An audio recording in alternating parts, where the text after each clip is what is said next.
આજના સમયમાં પાણી પ્રદૂષિતતા એ એક મોટી સમસ્યા છે. પાણીના શુદ્ધિકરણ માટે વિજ્ઞાનમાં ઘણા તકનીકી સંશોધન થયા છે અને આરઓ અને યુવી ટેકનોલોજી ઓઝોનાઇઝેશન જેવી પદ્ધતિ દ્વારા પાણીનું શુદ્ધિકરણ થાય છે. પણ આ પ્રક્રિયામાં પણ એક સમસ્યાનું નિવારણ કરવાના કારણે બીજી સમસ્યાઓ ઉદ્ભવિત થાય છે.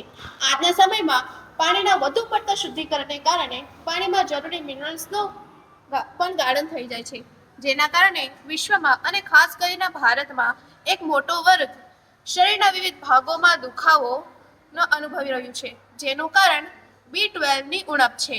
માટે અમારી આ પદ્ધતિ દ્વારા પાણીના કુદરતી શુદ્ધિકરણની રીત અપનાવવામાં આવેલ છે. કારણ કે મશીનરીઓના ફિલ્ટરમાં કૃત્રિમ રેસાઓ અને કાર્બનનો ઉપયોગ થાય છે, જે લાંબા ગાળે નુકસાનકારક હોય છે. અહીં આપણી એ પદ્ધતિ અપનાવવામાં આવી છે, જેના કારણે પાણીનું શુદ્ધિકરણ થઈ શકે છે. જે રીતે અહીં આપણી આ પદ્ધતિ ખૂબ જ સાદી છે. જે રીતે વનસ્પતિના વિવિધ ભાગો દ્વારા પાણીનું શુદ્ધિકરણ થાય છે, એ જ પદ્ધતિનો ઉપયોગ આપણે અહીં કરીશું. સમુદ્રને કિનારે થતા પાઇન વૃક્ષ સરોના ઝાડ તરીકે સમુદ્ર કિનારે વિવિધ પ્રકારના હોવા છતાં પણ પાણીનું ગાળન અને શુદ્ધિકરણ થઈ શકે છે. કારણ કે સમુદ્રનું આ પાણી એ વનસ્પતિઓના પ્રકાર અને જલવાહક પેશીઓના કોષોના વિશિષ્ટ ક્રમબદ્ધ સંરચનામાંથી પસાર થાય છે, જેથી સમુદ્રના કિનારાથી આ વનસ્પતિઓના જલવાહક પેશીના વિશિષ્ટ સંરચનાને કારણે પાણી સંપૂર્ણ ક્ષારમુક્ત બને છે. માટે 4x4 સેમીના અભ્યાસવાળા કોઈ પણ લીલા પ્રકાર દ્વારા પાણીનું શુદ્ધિકરણ કરી શકીએ છીએ.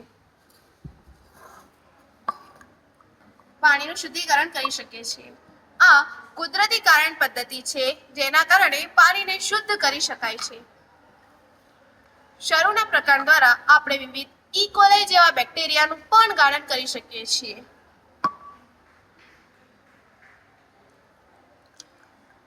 જો ક્ષારોના પ્રકારનો આપણે ઉપયોગ ઔદ્યોગિક લેવલ ઉપર વિવિધ પ્રકારની તકલીફો દ્વારા ફિલ્ટર બનાવીએ તો પાણીના શુદ્ધિકરણમાં આપણે આધુનિક ક્રાંતિ લાવી શકીએ છીએ.